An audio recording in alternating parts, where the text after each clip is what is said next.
contrário do que você possa imaginar, não é tão difícil assim entender o funcionamento de um processo judicial. Mas eu vou explicar para você os principais detalhes que você precisa entender para que todo o processo judicial favoreça o seu direito, entregue o tratamento que você está precisando. Mas antes eu quero fazer alguns combinados. Olha, se você precisar, pause esse vídeo, volte para que você entenda tudo sem complicação. Pegue um papel e uma caneta, não deixe de anotar as suas dúvidas, as suas queixas, porque a gente pode conversar pelos comentários. Encaminhe esse vídeo se você achar que ele tem um conteúdo de valor para quem você sabe que precisa dessa mesma informação. Eu sou o Dr. Igor Monteiro, advogado especialista em ações na área da saúde, há quase 20 anos. É uma estrada longa percorrida de atendimentos de pessoas com todos os tipos de problemas de saúde que você possa imaginar, que vão desde acesso a tratamentos de alto custo, internações, a problemas com o plano de saúde, enfim, eu acredito que eu não esgotei todos os tipos de ações que possam existir. Eu não tenho essa pretensão, mas uma experiência para compartilhar com vocês eu tenho de sobra, graças a Deus. Então vamos direto ao vídeo, você vai entender tudo que é necessário como informações básicas para uma pessoa leiga, não tem nenhuma linguagem jurídica incorporada. Inclusive eu vou tomar um cuidado para não ficar usando esse juridiquês que incomoda tanta gente. Mas o processo judicial tem que ser visto como a receita de um bolo. Olha, você tem que usar os ingredientes corretos e quem vai passar essas informações para você é o seu advogado. Então, o primeiro detalhe que é fundamental, pelo menos a minha opinião, procure um advogado especialista. Nada de procurar só o preço, porque se você quiser alguém que faça barato, provavelmente não será um serviço de qualidade, e eu estou afirmando isso categoricamente. Ah, por que, doutor Igor? Fui professor universitário durante 15 anos, então eu me cobrava muito, e cobrava dos meus alunos em sala de aula também. Por quê? Se você confia o seu direito na mão de alguém, faça isso com convicção de que você está procurando contratando um bom profissional, e não uma pessoa qualquer que está fazendo por você na amizade, porque é amigo da família, ou porque não cobra, ou cobra pouco, ou vai no mérito.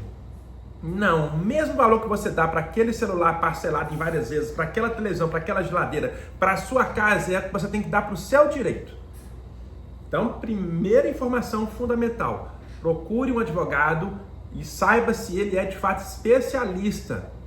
Peça a ele para mostrar se ele já teve sucesso na causa que você está apresentando para ele, ou em outras causas na área da saúde também.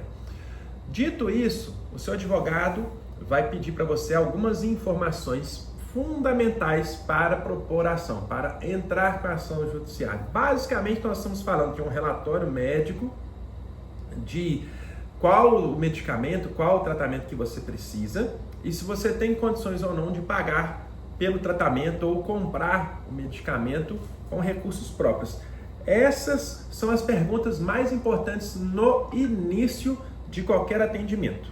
Agora eu vou simular com vocês uma ação judicial de um medicamento que eu já consegui várias vezes. Eu vou tomar cuidado para não repetir o nome da condição de saúde, da doença ou mesmo do medicamento, porque as redes sociais, o que vocês estão assistindo agora, elas não são muito amigáveis, porque acham que nós estamos fazendo comércio. Na verdade, nós estamos explicando sobre direitos. Nós vamos dar um exemplo de uma doença rara chamada acondroplasia, muitas vezes confundida ou chamada também de nanismo.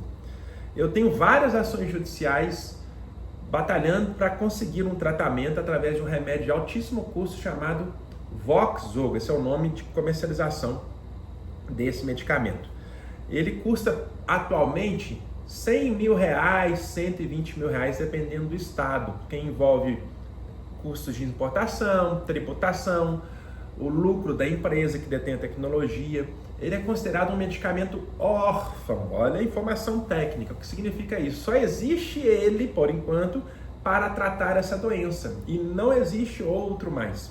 E é importante que vocês saibam que em torno dessa informação vão circular outras que são tão importantes como, por exemplo, esse medicamento está na lista do SUS, esse medicamento está no rol da ANS. Você vai saber tudo direitinho daqui a pouco. Só precisa você ter um pouco de paciência e não esqueça de anotar. Então, o medicamento é o único ou existem outros que são similares? Questões que o seu médico precisa dominar. O seu advogado faz esse tipo de pergunta para você? Imagina se você, vamos deixar um pouquinho o lado da condoplasia de lado, né? E vamos, por exemplo, de uma dor de cabeça.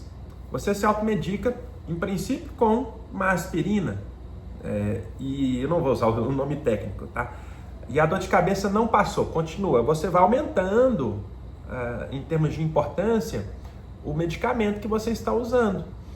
Então imagine que para cada condição é possível que existam diferentes tratamentos, chamado pela medicina ou pela farmacologia de dimensões de gerações ou linhas de tratamento. Então basicamente as doenças mais tradicionais têm primeira, segunda e terceira linha, em regra, tá? Que são os tratamentos que devem ser aplicados de acordo com a literatura médica para aquele caso em específico. Deu linha 1, deu certo? Beleza, está resolvido. Não deu, vai para a segunda. E assim sucessivamente. Mas voltando para o caso da acondroplasia, que vai servir de exemplo daqui até o final. Não tem medicamento de nível 1, 2 ou 3. É só aquele e ponto final. Percebe a importância disso?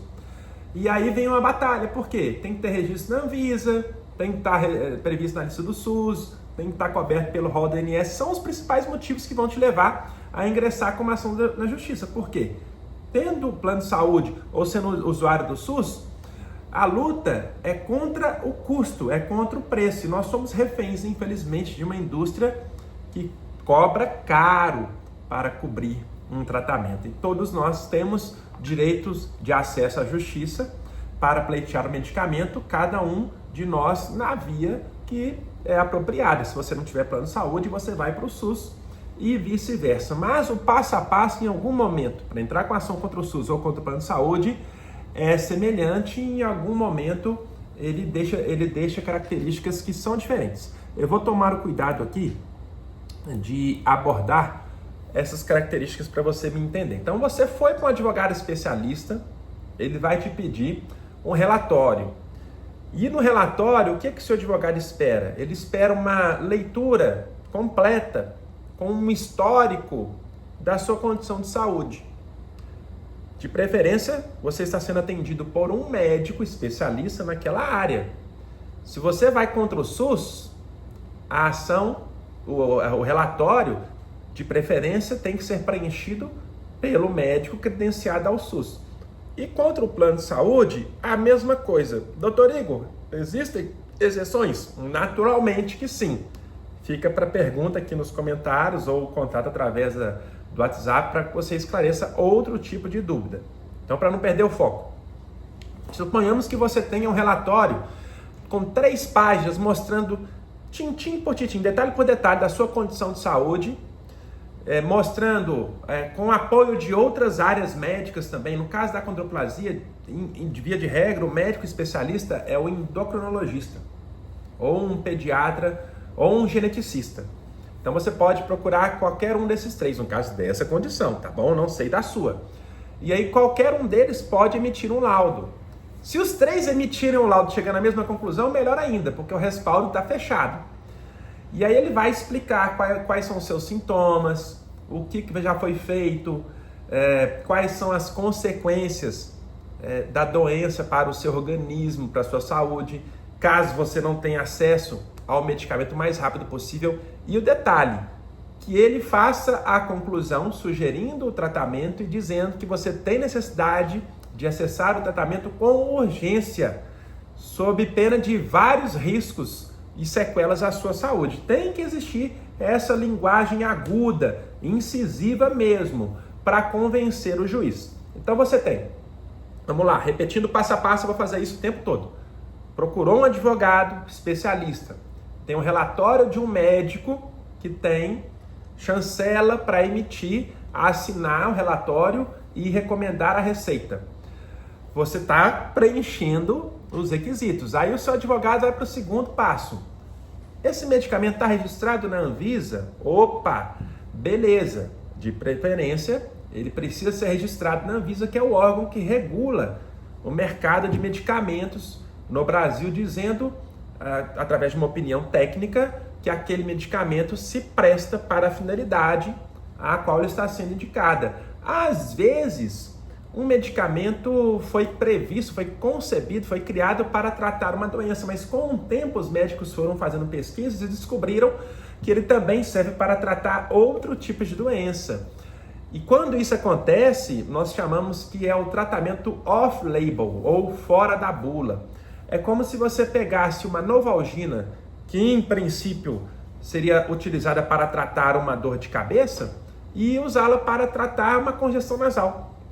Vocês estão encaixando aí dentro de exemplos que vocês vivem na prática? Não sei se o meu exemplo foi o melhor, mas essa é que é a verdade. E é possível, em muitas condições, que você consiga um tratamento, mesmo que aquele medicamento não seja previsto para a sua condição clínica, porque quem determina o tratamento que você precisa fazer é o seu médico. Daí a importância dele ser especialista e de você contratar um advogado que saiba lidar com essa informação. Eu vou bater em quem não usa dessas informações em seu próprio benefício. É surreal imaginar que mesmo sabendo disso eu ainda vou contratar aquele por causa do preço, né? Entrega a sua televisão, mas não entrega a sua saúde. Entrega o seu celular também. Mas vamos continuando. Então, no caso hipotético, a família veio, trouxe a criança que está com um diagnóstico de acondroplasia, que tem um relatório, beleza, muito bem fundamentado por um médico especialista, com os exames clínicos todos indicando, sem sombra de dúvidas, que ele tem aquela condição clínica e recomendando o tratamento. Primeira via, foi contra o SUS. Antes de entrar com a ação, de preferência, você precisa fazer um requerimento junto à Secretaria de Saúde, seja por e-mail, seja pessoalmente, solicitando a dispensação, a entrega desse medicamento. E aí você tem duas opções, existem duas opções, né? Ou eles te entregam o medicamento, né? Caso ele esteja na farmácia do governo, ou eles vão negar. Mas de preferência, faça isso, tá bom? É possível entrar com ação sem essas informações? Você recomenda, doutor Igor? Não, mas um detalhe para conversar no particular com o seu advogado. Então, você fez esse requerimento e eles responderam dizendo que não vão oferecer esse medicamento, vão justificar que não tem na farmácia, que não tem estoque, que não tem na lista do SUS, etc e tal. Costuma acontecer a mesma coisa com o plano de saúde. É óbvio que não é na farmácia nem na lista do SUS, né? Mas o plano de saúde, a justificativa basicamente fala que o seu contrato não prevê a cobertura desse medicamento, ele não está na lista da ANS. A ANS não serve para o SUS, tá bom? E tem conflito com a Anvisa? Não se preocupe com isso. A Anvisa registra os medicamentos e a ANS regulamenta o mercado de plano de saúde. Uma não tem nada a ver com a outra necessariamente, mas existem pontos de interseção. É claro que um plano de saúde vai fornecer o medicamento caso ele seja registrado na Anvisa a priori, tá bom? Então, seguindo, você fez o requerimento, ele foi negado. Então, o que o advogado vai fazer? Ele vai reunir todas as informações, vai preparar um documento chamado petição inicial. Petição significa pedido a ser levado para a justiça. Havendo necessidade de acessar o tratamento em caráter de urgência, o seu advogado vai requerer uma liminar, o que nada mais é do que solicitar a antecipação do resultado do processo com relação a acesso daquele direito imediatamente, baseando a sua argumentação no sentido da urgência e também da emergência. Então você tem necessidade de ter acesso a um tratamento, de ter uma internação. Você vai esperar aquele resultado demorado de uma decisão judicial que precisa respeitar várias etapas, como a receita do bolo. O bolo pode até sair se você deixar de lado um ingrediente, mas ele não vai sair da forma adequada. Então essa liminar é aqui, no iniciozinho do processo, mas o fim do processo está aqui. Então, se você conseguir convencer o juiz, ele pode dizer assim, olha, temporariamente eu vou acatar esse pedido e vou determinar que o governo ou o plano de saúde forneçam esse medicamento. Enquanto isso, o processo tramita, ele corre. observando todas as etapas, que são ouvir a parte contrária, que tem direito de recurso para derrubar a liminar, ver as provas, que podem ser documento, perícia, pode ser testemunha, até lá no final, sabe-se quanto tempo isso vai levar, tem um prazo de maturação do processo e você não pode esperar. Então é possível conseguir uma liminar, não é garantido, não existe causa ganha. Existe empenho do advogado e parceria da principal parte interessada, que é você que está me assistindo. Não vou entrar em detalhes sobre derrubada de liminar, detalhes sobre como que funciona essa questão de produção das provas. Vou só falar mais um detalhe importante a respeito do NATJUS, que tem sido muito acionado na área da saúde, porque os juízes não são especialistas em medicina, em farmacologia, e por prudência, e eu até acho isso importante, eles vão convocar um membro do NATJUS, Núcleo de Apoio Técnico ao Judiciário, para dar a opinião dele a respeito desse medicamento, porque ele foi recomendado por um médico, mas o juiz é responsável por uma decisão, e às vezes ela pode onerar os cofres públicos ou o plano de saúde. Portanto, um perito, uma pessoa formada na área específica, vai ser convocado para emitir um laudo. E você consegue saber, consultando o banco de dados do NATJUS, sobre a opinião de casos anteriores aos seus. Mas cuidado, você não sabe fazer necessariamente uma análise técnica. Quem vai fazer isso é o seu advogado. Mas no caso da acondroplasia, é muito comum você ver pareceres de membros do NATJUS favoráveis e desfavoráveis. Então ele serve como um norte, como uma orientação para o juiz poder emitir a sua decisão. Suponhamos que o juiz tenha recebido um laudo. Ele é obrigado a acatar o parecer do laudo? Não. Ele pode referendar o laudo, ele pode discordar do laudo e dar uma opinião própria, ou ele pode simplesmente fazer um pedido de reanálise.